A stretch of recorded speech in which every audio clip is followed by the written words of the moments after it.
Es un suspiro de relajación total. Muy bien, es lo que queríamos, ¿verdad? Muy bien, muy bien. Estamos en confianza y ahí estamos. Si usted tiene ganas también puede decir, ¡ay! ¿Verdad? Muy bien.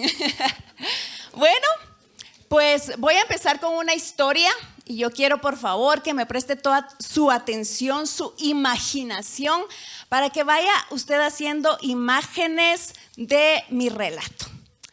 Y hace mucho tiempo, esta es una historia de la vida real, vino un bebé a una familia y usted sabe, los que son papás han tenido la oportunidad de recibir a su hijo en brazos. Usted sabe que cuando una familia, el doctor, la enfermera les lleva al bebé, todos los demás no existen, ¿verdad? No hay niño o niña más hermoso o hermosa que la que el papá o la mamá están recibiendo en brazos.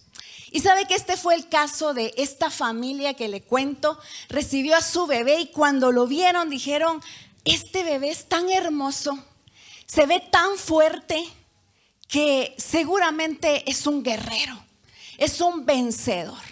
Y entonces, como antiguamente los nombres se ponían y tenían todo que ver con el destino que era trazado para la persona, entonces decidieron ponerle un nombre imponente. Y no le voy a decir el nombre todavía, pero le voy a decir el significado del nombre. Le pusieron el destructor de ídolos, el destructor de dioses. Imagínese, este niño era un niño que iba a dar gloria al único Dios porque él venía a destruir dioses, a destruir ídolos, ¿sí? Y pues la vida de este pequeño se desarrolló normalmente hasta sus 5 años, lleno de comodidad, de lujos de su época, porque resulta que este pequeño era nieto de un rey, ¿sí? Su papá era el príncipe, entonces era un principito.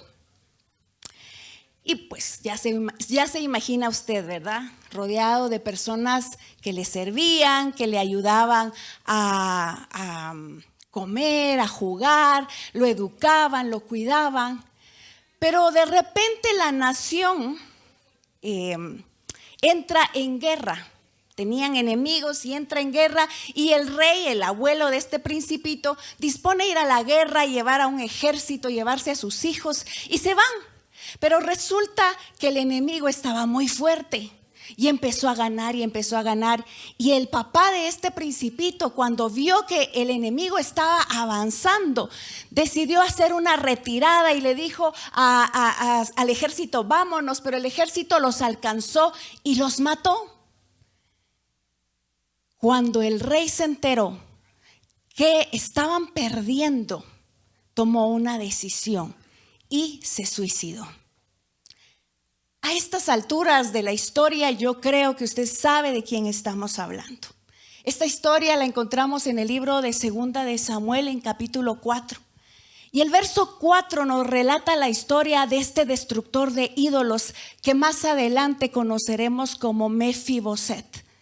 Este hombre que su nombre posteriormente es cambiado de destructor de ídolos, destructor de Baales, a el que esparce vergüenza. Eso es lo que quiere decir Mefiboset, el que esparce vergüenza. ¿Y sabe qué? Qué día tan trágico. Qué día tan trágico, porque cuando las noticias llegaron al palacio, la niñera de Mefiboset llega a la camita, a la cuna, no sé si en medio de la noche, porque en aquel tiempo se acostumbraba a que cuando un enemigo lograba matar al rey, iba después por su familia y acababa con toda la monarquía de esa nación. Y entonces la niñera, cuando escuchó las malas noticias, va corriendo, agarra al niño, lo envuelve en el primer poncho que encuentra, se lo carga y se va corriendo a esconderlo para que no lo maten, ¿sí? Pero yo no sé si en la prisa, con el miedo, en la oscuridad, la niñera tropieza y lo deja caer. Y yo no sé si le cayó encima, porque dice que el niño se fractura los 2 pies y a partir de ahí no vuelve a caminar normal. Queda incapacitado para caminar, para correr, para llevar una vida normal. Esa es la historia de Merib-Baal, el destructor de dioses, pero que ahora a partir de ese día lo vamos a conocer como Mefiboset, el que esparce vergüenza. Qué día tan trágico, ¿no? Ahora le hago una pregunta. ¿Cuál es su historia? ¿Cuál es su historia? ¿Sí? Quiero por un momento, vamos a hacer un ejercicio y vamos a cerrar los ojos cuando yo le diga, pero quiero que por favor traiga a su mente una línea de tiempo de su historia, de su vida. Quiero que imagine por un momento una línea de tiempo. Aquí yo le puse un ejemplo de una línea de tiempo, ¿verdad? Esta persona nació en el 2000, luego en el 2010 dice estoy en tercero primaria, 2012 tuve un mal día, uno de esos días como los de Mefiboset, ¿verdad? 2022 me gradué, 2023 empezaré a trabajar, 2025 estoy en el hospital, me enfermé. Esa es una línea de tiempo. Cuando usted recuerda su historia y tratando de que sea cronológicamente, esos eventos importantes que le han marcado tanto buenos como malos, ¿sí? Entonces yo voy a hacer silencio por unos segundos. No vaya a ponerse a pensar en que no lavó la ropa, en que el uniforme de los niños, no se vaya a poner a pensar en quién está entrando ahorita. No, concentrémonos en esto, ¿sí? Vamos a cerrar los ojos. Vamos a cerrar los ojos, vamos a hacer silencio y vamos a imaginar nuestra línea de tiempo. ¿En qué año nació? ¿Qué fechas importantes han marcado su historia?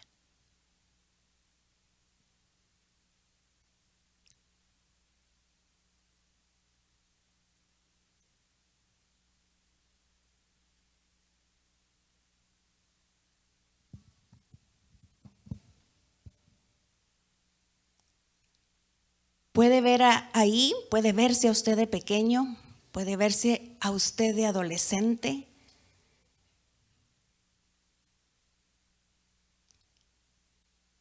Puede ver un día que le haya marcado su corazón, quizás cuando alguien se burló de usted, un compañero, un hermano, un amigo.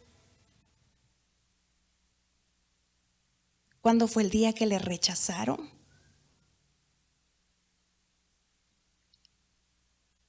¿El día que sufrió algún tipo de violencia? ¿El día que murió esa persona amada? ¿Un accidente?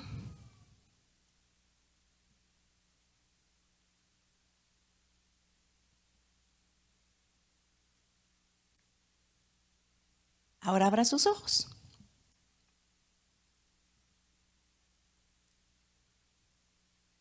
Hablábamos de Mefiboset, ¿verdad?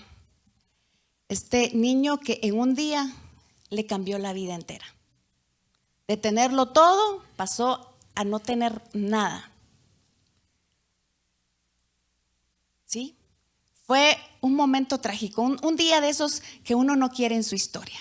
Yo no sé si a usted le ha pasado y ha tenido un día como esos, yo creo que sí. De esos días en que uno recuerda y dice, esa decisión no la debí de haber tomado. Es que ¿por qué pasó eso? Es que ¿por qué a mí? Es que no debí de haber salido en ese momento. Es que si yo no hubiera hecho, es que si no me hubieran dicho, es que ¿por qué? ¿Sí? Yo creo que Mefiboset llevaba un dolor muy, muy intenso en esas fracturas de los pies. Pero estoy segura que el dolor que llevaba en el alma, de haberse quedado huérfano, de haberse quedado sin su lugar seguro, de todo lo que conocía, se fue. Ese dolor, tal vez a esa edad no se daba cuenta, pero era un dolor que había impactado su vida y que era mucho más fuerte que la fractura de sus pies. Y para entender mejor la historia de Mefiboset, pero también para entender mejor nuestra historia, vamos a ver algunas definiciones de algunos conceptos importantes. Mire, este tema, vamos a regresar una diapositiva, y este tema se llama traumas y fracturas del alma. Y yo sé que son palabras con las que estamos relacionados y que conocemos muy bien. Pero de todas maneras vamos a profundizar un poquito en ellas y vamos a ir a contestarnos la siguiente pregunta. ¿Qué es el alma? Y fíjese que en el Antiguo Testamento vamos a encontrar la palabra alma más de 755 veces. Y vamos a ver que en hebreo la palabra alma es nefesh. Así se encuentra en el Antiguo Testamento. Y en el Nuevo Testamento, que está casi la misma cantidad de veces, la encontramos en griego con la palabra psique, que es la palabra de donde se origina psicología, ¿verdad? Y cuando vemos la traducción de la Biblia, vamos a darnos cuenta que alma significa vida, persona, criatura, ser viviente o mente. Entonces, alma bíblicamente se refiere fundamentalmente a la persona o ser vivo completo, incluyendo sus emociones, deseos y su aliento de vida. En algunas partes de la Biblia vamos a encontrar alma como mente, emociones y también espíritu. Pero en algunas otras lo vamos a encontrar separado, como es el caso de Primera de Tesalonicenses 5:23, que el escritor de esta carta, cuando se despide de los tesalonicenses, dice: ahora que el Dios de paz los haga santos en todos los aspectos. Y menciona los aspectos. Y que todo su espíritu, alma y cuerpo se mantenga sin culpa hasta que nuestro Señor Jesucristo vuelva. Aquí el escritor de Tesalonicenses nos está diciendo que somos seres tripartitos, ¿sí? Así como Dios es uno, pero es Dios Padre, Dios Hijo y Dios Espíritu Santo, nosotros somos un espíritu, somos alma y somos un cuerpo. Y el cuerpo pues es este cascaroncito, ¿verdad? Que tenemos por ahí, unos muy bien ejercitados, otros que íbamos queriendo, pero bueno, el espíritu es el aliento de vida, ¿sí? Esa parte que tiene relación con Dios. Pero el alma, ¿qué hay en el alma? Mire, vamos a ver aquí esta imagen. Y en esta parte de acá yo le puse algunos versículos que cuando nosotros vamos a la Biblia nos vamos a dar cuenta. Por ejemplo, en el primer recuadro tenemos Proverbios 2:10, Proverbios 19:2, Proverbios 24:14, y que no los vamos a leer por cuestión de tiempo, pero que esos versículos nos hablan del alma y nos dicen que el alma sabe, que el alma recibe consejo. Y entonces concluimos que en el alma está la mente. Están los pensamientos, porque el alma recibe consejo, porque el alma sabe. Luego vemos el segundo cuadro y vemos otros versículos que nos dicen, si vamos a profundizar y vamos a leerlos, nos vamos a dar cuenta que nos afirma que el alma siente y que el alma desea. Entonces la conclusión es que en el alma también se encuentran las emociones, los deseos y los sentimientos. Y por último, estos otros versículos nos hablan de que el alma puede escoger y rechazar. Entonces en el alma también está la voluntad. Tenemos en nuestra alma entonces mente, pensamientos, tenemos emociones, todo lo relacionado a nuestros sentimientos, y tenemos nuestra voluntad. El alma del ser humano anima el cuerpo y permite vivir, sentir, pensar, tener autoconciencia, ¿sí? Es la esencia que define la identidad y que alberga todo esto que hemos visto.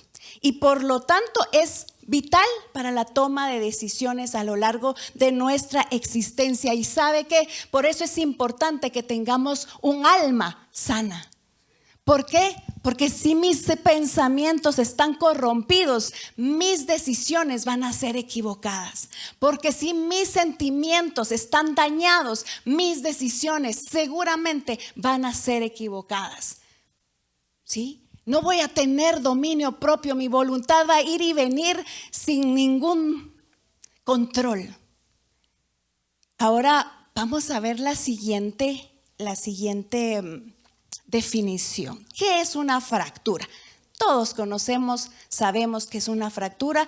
Yo voy a definirlo en el ámbito físico y le voy a explicar después por qué. Dice que una fractura es una pérdida de continuidad o la ruptura parcial o total de un hueso, causada por una fuerza o presión superior a la que éste puede soportar.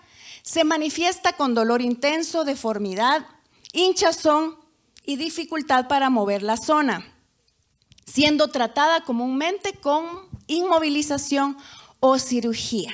Bueno, dice que una fractura es la ruptura de un hueso, ¿verdad? En el caso del alma es la ruptura del alma. Y quiero que observemos esto. Dice que se manifiesta con dolor, con hinchazón. Quiere decir que tiene síntomas la fractura, pero que también tiene un tratamiento. Cuando usted cerró sus ojitos y estuvo tratando de recordar su línea del tiempo, yo no sé si recordó. Mire, la Biblia dice que somos como vasijas de barro, ¿verdad? Yo no sé si usted recordó el día en que la vida, en que un ser amado lo dejó caer, al igual que Mefiboset. Yo no sé si usted recuerda el día que alguien lo rompió, lo dejó caer, lo fracturó, perdón. Si llegó por ahí una parte de esa fractura. Yo no sé si recuerda usted el día que lo dejaron caer, que lo fracturaron. Y que seguramente hay síntomas, pero también en Cristo Jesús hay un tratamiento, ¿sí? Ahora, ¿qué pasa cuando se fractura el alma? Yo quiero que veamos esta imagen. Mire, a mí me encanta Mafalda porque me encanta su humor lleno de ironía y de sarcasmo. Pero dice, tiene una curita en la mano y dice, bueno, ¿y cómo hace uno para pegarse esto en el alma? ¿Usted alguna vez se ha preguntado eso? ¿Y cómo hago yo para recoger los pedacitos? ¿Cómo hago yo para ponerme una curita en el alma? Hay un corito que dice, ¿y cómo hago yo para encontrar pastillas de amnesia, doctor? Decía aquel, ¿verdad? ¿Dónde venden? ¿Verdad? Porque la fractura, pues le ponemos yeso, tenemos un dolor de cabeza, un dolor de estómago, nos tomamos un medicamento, pero pastillas para el alma, ¿cómo hacemos? Qué difícil es saber y a veces identificar si hay una herida en nosotros que aún está sangrando. Qué difícil es. Pero a veces nos hemos preguntado, yo me he preguntado, pero bueno, ¿y pastillas de amnesia de verdad dónde venden? Porque sí, usted puede ir a comprar unas sus neurotropas. Usted puede ir a comprar pastillas para dormir, pero solo van a aplacar un ratito los síntomas. Pero necesitamos ir a la herida para poder sanarla. Ahora, ¿cuándo es que ocurre una herida? Vamos a ver unas imágenes. Dice, la herida nace cuando la infancia termina y tú aún eres pequeño o pequeña. Cuando tuviste que hacer el papel de adulto antes de tiempo. La herida nace cuando enseñan a ser fuerte en lugar de permitirte estar vivo. La herida nace cuando ataca quien debía proteger. La herida nace cuando al niño lo comparan todo el tiempo sin ver sus propios logros, cuando nos menosprecian. La herida nace cuando la tecnología, cuando cualquier cosa es más importante, cuando el que debe ver ignora, dice la imagen. La herida nace cuando no llores, suena más fuerte que estoy aquí contigo, cuando no hay contención, cuando no hay alguien que acompañe en medio del dolor. La herida nace cuando el silencio era castigo y la cercanía un premio por un buen comportamiento.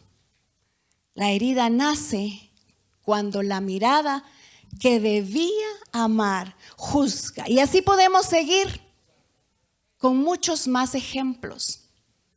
Cuando nos sentimos abandonados, cuando nos sentimos rechazados, cuando alguien se burló y nos humilló frente a otros, cuando sufrimos injusticia, cuando alguien nos engañó, ante la muerte de un amado, de un familiar, ante un accidente,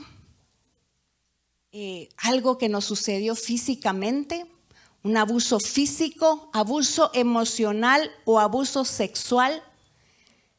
Cuando los que tenían que protegernos fueron negligentes, cuando estuvimos expuestos a la violencia doméstica, a vivir con familiares que abusaban de sustancias o problemas de salud mental, cuando experimentamos desastres naturales y pérdida de un padre por muerte o divorcio y la falta de atención. Todas esas cosas pueden provocar una fractura, ¿sí? Pueden provocar una fractura en nuestra alma, una herida profunda en nuestra mente, en nuestro corazón y en nuestra voluntad. ¿Y sabe qué sucede? Que cuando ese dolor sobrepasa nuestra capacidad de soportar, se convierte en un trauma.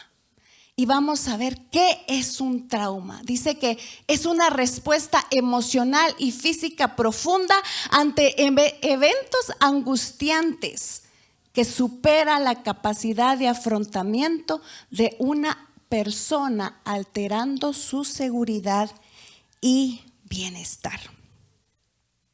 Cuando una situación, cuando un dolor, cuando un problema no le hemos dado el tiempo para asimilarlo, para procesarlo, para llorarlo, para expresarlo. Cuando no hemos tenido quien nos contenga, quien nos acompañe, quien nos diga no pasa nada, todo va a estar bien, yo estoy aquí contigo. Entonces ese dolor se convierte en un trauma, en una fractura, en algo que no sanó y que tiene síntomas. Y vamos a ver esos síntomas, ¿sí? Vamos a regresar a la historia de Mefiboset. Este hombre, era el principito de 5 años, se fracturó los pies y se fue a vivir a un lugar llamado Lodebar. El nombre ya nos dice qué tipo de lugar era Lodebar. Lodebar es el lugar de no palabra, el lugar del silencio. Era un lugar marginado a donde iban a refugiarse y a esconderse aquellas personas que estaban endeudadas, que estaban enfermas, que se sentían fracasadas. Ahí estaba Mefiboset. Cuando de repente un día, nos dice 2 de Samuel 9, cuando de repente un día el rey que se quedó en lugar de Saúl, porque Saúl era el abuelo de Mefiboset. Jonatán, el amigo de David, ¿se recuerda usted? Era el papá de Mefiboset.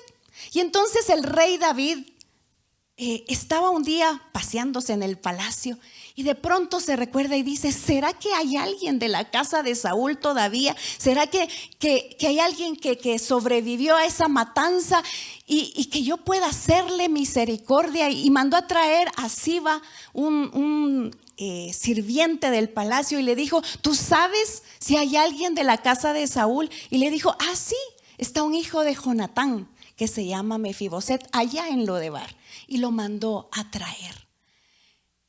Y qué cosa más curiosa la que sucede en esta conversación cuando viene Mefiboset delante del rey. Mire, el rey le dice, lo primero que le dice es: no tengas miedo, porque yo no te voy a matar. Mefiboset toda su vida había estado escondido, temblando de miedo, pensando que alguien lo estaba buscando para matarlo, cuando la guerra ya que rato se había terminado. Pero cuando el rey David lo mandó a llamar, dijo, ahora sí es mi fin. Me van a matar, ¿sí? Porque sabe que una persona que ha sufrido una fractura vive con miedo y se esconde. Vive atemorizada. Y luego usted dice, ¿por qué tengo el cortisol tan alto? ¿Por qué no puedo dormir? ¿Por qué está mi sistema en estado de alerta? Porque hay una fractura que no se trató a tiempo. Y entonces estamos atemorizados de volver a repetir en nuestra vida ese evento que nos rompió. Y eso era lo que estaba pasando con Mefiboset. ¡Qué miedo! Me escondo. Y entonces David le dice, no tengas miedo. No tengas miedo, yo no voy a matarte. Al contrario, ¿sabes qué voy a hacer? Te quiero adoptar y te voy a sentar en la mesa y te voy a restituir lo que era del rey Saúl, de tu abuelo. Yo te lo voy a devolver. Y en lugar de ponerse feliz, ¿sabe qué dijo Mefiboset? Le voy a leer acá, no está en pantalla, pero se lo voy a leer. Dice, ¿quién es tu siervo para que mires a un perro muerto como yo? Mire cómo se veía Mefiboset. Se veía frente al espejo y él no veía lo que sus papás vieron. Un niño guerrero, un niño destructor de Baales, de dioses, de ídolos. No, él veía a un perro y tal vez ni de raza. No veía así un collie o un pastor alemán, no sé.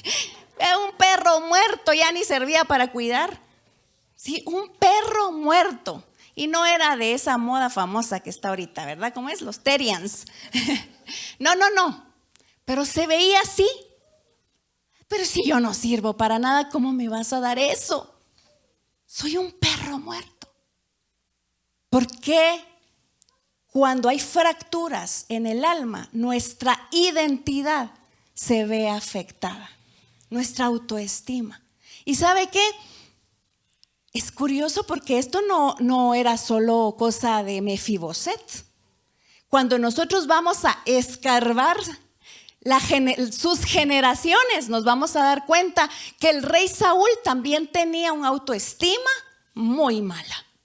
Porque el rey Saúl tenía una herida profunda de rechazo. ¿Sabe que el rey Saúl venía de la tribu de Benjamín? Una tribu que había tenido problemas con las otras y habían entrado en guerra y desde ahí pues seguramente les habían hecho el feo a los de la tribu de Benjamín. Era una tribu muy pequeña. Y cuando Dios le dice al profeta Samuel, mira, ve a traer a Saúl. No lo mandó a traer, perdón. Lo mandó allá con Samuel. Dios mandó a Saúl ahí con Samuel y le dijo, te voy a mandar a alguien y a él vas a coronar como rey. Y cuando Saúl llega ahí con Samuel y Samuel le dice, vas a ser rey, porque dice que Saúl era hermoso de aspecto, era alto, dice que toda la gente le llegaba aquí a los hombros, ¿verdad? Era grandote, era fuerte, toda una pinta de rey, ¿sí? Entonces Samuel le dice a Saúl, tú vas a ser rey. ¿Y cuál fue la respuesta de Saúl? Yo, pero si yo soy de Benjamín, la más pequeña de las tribus, la recha. Y encima soy de la familia más chiquita. O sea, soy tan insignificante que ¿cómo podría yo ser rey? Y el día que lo iban a coronar como rey, toda la gente estaba ahí lista. Y Saúl no aparecía. Y todos preguntando, ¿y dónde está Saúl? ¿Y dónde está Saúl? Saber. Y de repente dicen, está escondido. Igual que Mefiboset en Lodebar, ¿verdad? Está escondido. ¿Y por qué? Porque tiene miedo. Porque no se siente capaz de hacer lo que Dios lo ha llamado a hacer. Porque tiene una fractura en su alma. Y lo van a llamar. Y se hace rey. Y mire, Saúl tenía unción, tenía el respaldo del rey, de Dios, tenía el respaldo de Dios, tenía al Espíritu Santo con él, pero nunca sanó su fractura, nunca sanó su herida. Él tenía un corazón lastimado y por ese corazón no pudo liderar bien.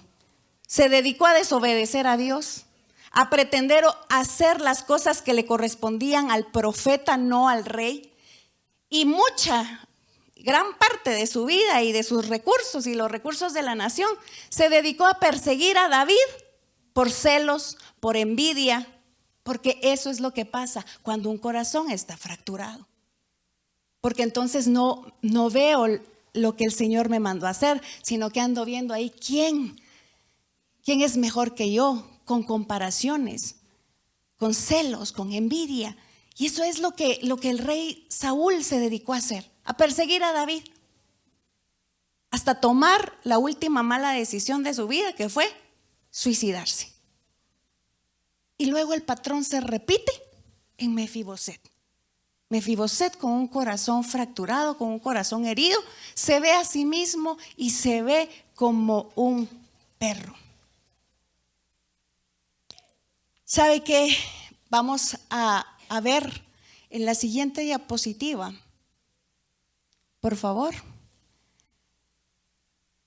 En psicología mencionan los diferentes eventos que pueden suceder a lo largo de nuestra vida y sobre todo en la infancia, y los catalogan como heridas: abandono, herida de rechazo, herida de humillación, traición e injusticia. Pero como le decía, hay varias características que nos pueden ayudar a identificar qué tipo de herida tenemos. Vamos a la siguiente. Estos son los síntomas de una persona que aún está así, quebrada. No tenemos identidad. Somos celosos, envidiosos, estamos a la defensiva, ¿verdad? A mí que no me digan nada porque yo me defiendo. No me están atacando, pero yo ya me defendí. Tenemos arranques de ira. Somos perfeccionistas porque no queremos que nos rechacen. Hay autosabotaje, lo que estaba haciendo Saúl, ¿verdad? No, pero si yo no puedo. Ansiedad, culpa, depresión.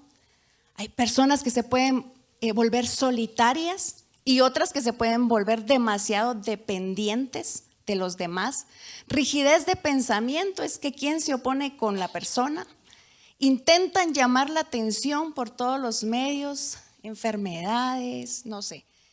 Sin pertenencia, o sea que somos influenciables. Nos puede asustar la soledad, tener hipervigilancia, convertirnos en personas controladoras, ser dependientes y también tener enfermedades psicosomáticas, enfermedades que no existen, pero que de alguna manera nuestro cuerpo, nuestra mente se las inventa. Pero también, lógicamente, si estamos todo el tiempo teniendo miedo, todo el tiempo con hipervigilancia, todo el tiempo con un sistema nervioso alterado, pues nos vamos a enfermar. Y luego, ¿por qué será que tengo colon irritable? ¿Por qué será que me duele tanto la cabeza? ¿Por qué será que estos huesos están tan rígidos? Porque es ese dolor queriendo manifestarse a través del cuerpo, porque por algún lado quiere salir y quiere alertarnos y decirnos que hay algo que no se trató en su momento. El riesgo de una fractura es que muchas veces volvemos nuestra identidad. Esa herida la volvemos nuestra identidad. No, es que yo soy el ansioso. No, yo soy el solitario. No, yo soy el de mal carácter. A mí que no me digan nada porque me sacan el Hulk que llevo dentro, ¿verdad? Muchas veces hacemos de nuestra herida nuestra identidad, como lo hizo Mefiboset. Y muchas veces hacemos de nuestro refugio un ídolo, ¿sí? De que todo lo posponemos, del orgullo, de las compras exageradas, y que no estoy en contra de que nos cuidemos, pero a veces de nuestro aspecto lo volvemos un ídolo porque es nuestro escondite, para que nadie vea las fracturas del alma. Y de ese Lodebar muchas veces hacemos también un ídolo, ¿sí? ¿Sabe? Todos tenemos una herida. Y de repente todos nos ponemos una máscara para que nadie nos toque, para que nadie vea que estamos fracturados, para que nadie vea que estamos cojeando, ¿sí? Yo no sé si usted ha visto un niño cuando se cae, se puede abrir el labio, se puede hacer un raspón. Aparte de llorar, ¿qué es lo que hace un niño? Si usted quiere ir y a ver qué te pasó, ¿qué es lo primero que dice? No. Y si va usted con la manita ahí, no, se la quita, ¿verdad? Eso es lo que hace un niño. Esa es la reacción ante una herida. Porque el cerebro manda una señal para que el cuerpo se defienda, para no volver a experimentar el dolor, ¿sí?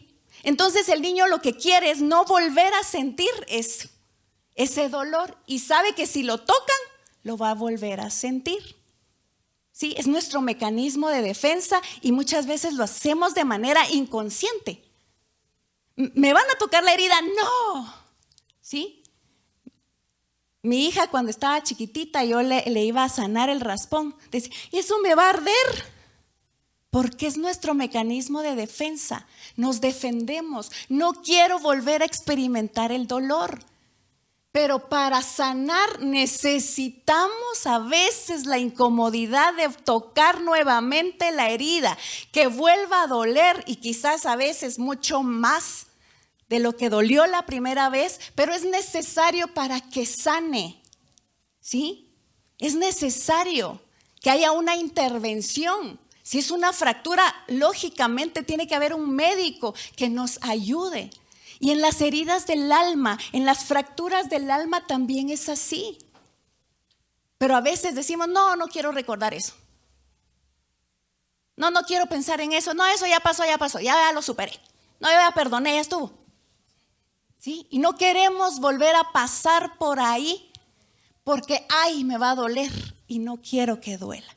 Entonces es más fácil refugiarme en la ansiedad, es más fácil refugiarme en la depresión, es más fácil refugiarme en cualquier excusa, es más fácil refugiarme en las redes sociales y estar scrolleando, es más fácil irme a ver una serie completa para no sentir el dolor, es más fácil, pero es necesario para sanar. Exponer la herida delante del médico de médicos, delante de Dios que es sanador, y aunque vuelva a doler, tener la certeza que Él tiene el tratamiento correcto para nuestras heridas. Amén. Mire, Jesús dice su palabra que sana a los quebrantados de corazón y venda sus heridas. ¿Y sabe por qué? Porque Él entiende de heridas. Él también fue humillado, Él también fue rechazado, Él también fue engañado, Él fue expuesto públicamente y a Él no le avergüenzan sus heridas. ¿Sí? A Él no le avergüenzan sus heridas. Mire, Jesús siendo Dios pudo haber resucitado sin ni una sola cicatriz, pero no fue así. Él dejó la cicatriz de su crucifixión y cuando Tomás decía, ¿será que es Jesús? Entonces él no tuvo reparo en decir, mete tu mano en mi costado. A ver, mira las heridas de mis manos. Sí soy yo. Porque esas heridas glorifican a Dios. Porque esas heridas son el testimonio que cumplí con mi llamado, con mi propósito en esta tierra. Esas heridas demuestran mi amor por la humanidad y no me avergüenza que las vean y exponerlas.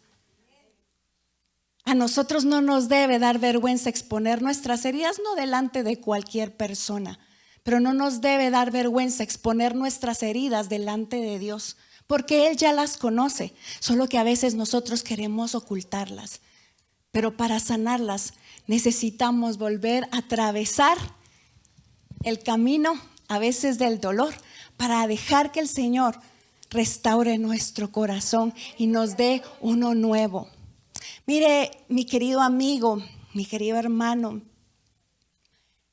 yo no estoy aquí para pretender tocar fibras emocionales nada más. No estoy aquí para señalarlo o que usted se sienta mal o juzgarlo, porque yo sería la menos indicada. Y le voy a decir por qué. Porque yo estoy aquí hoy, estoy aquí esta mañana, porque yo soy una Mefiboset. Sí, yo soy una Mefiboset. En el año 2009 me diagnosticaron con síndrome de ansiedad generalizada.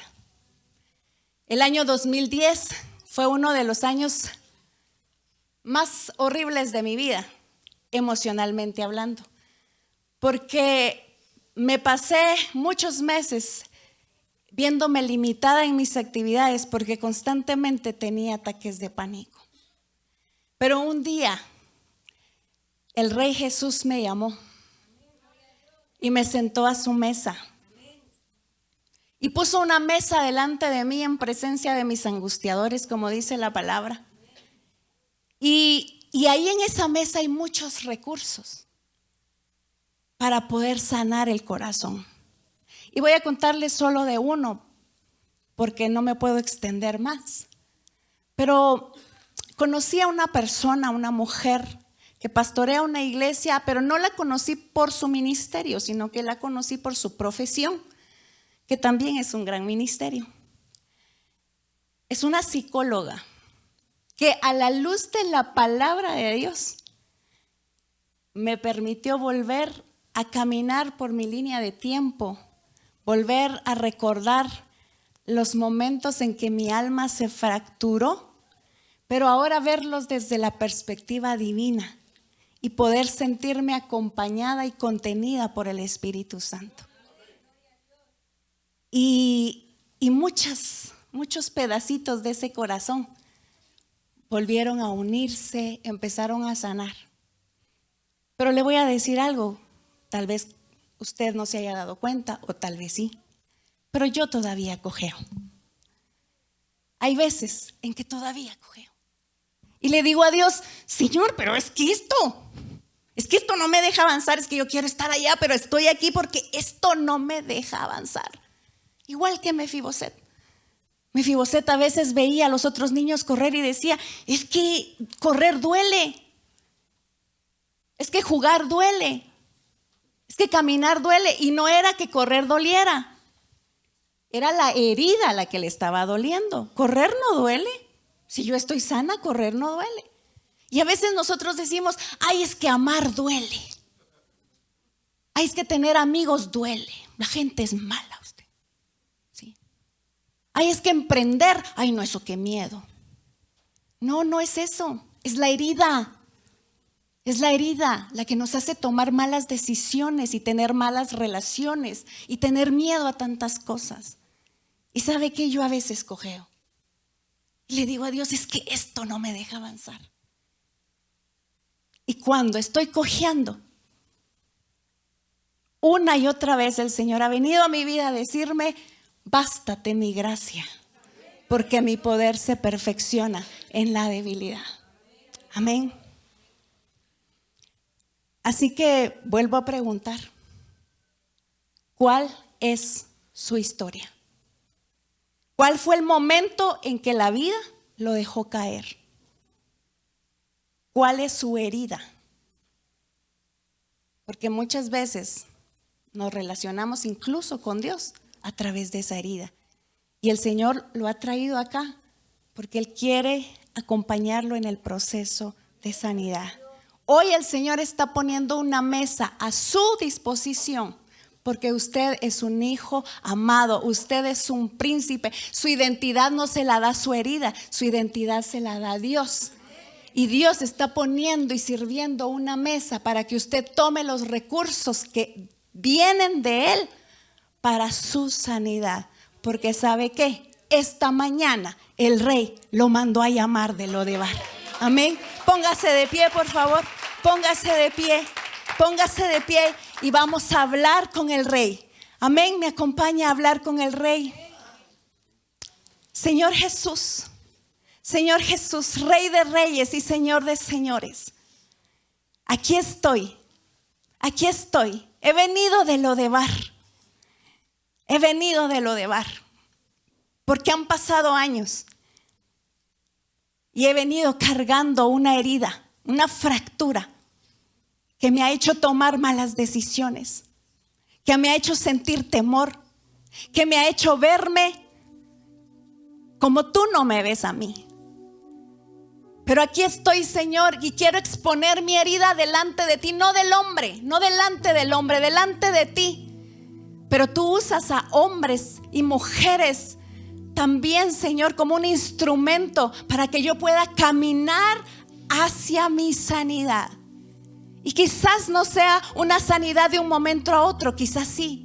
Quizás me lleve un proceso, pero te pido que me ayudes a esforzarme para alcanzar lo que tú me has dado.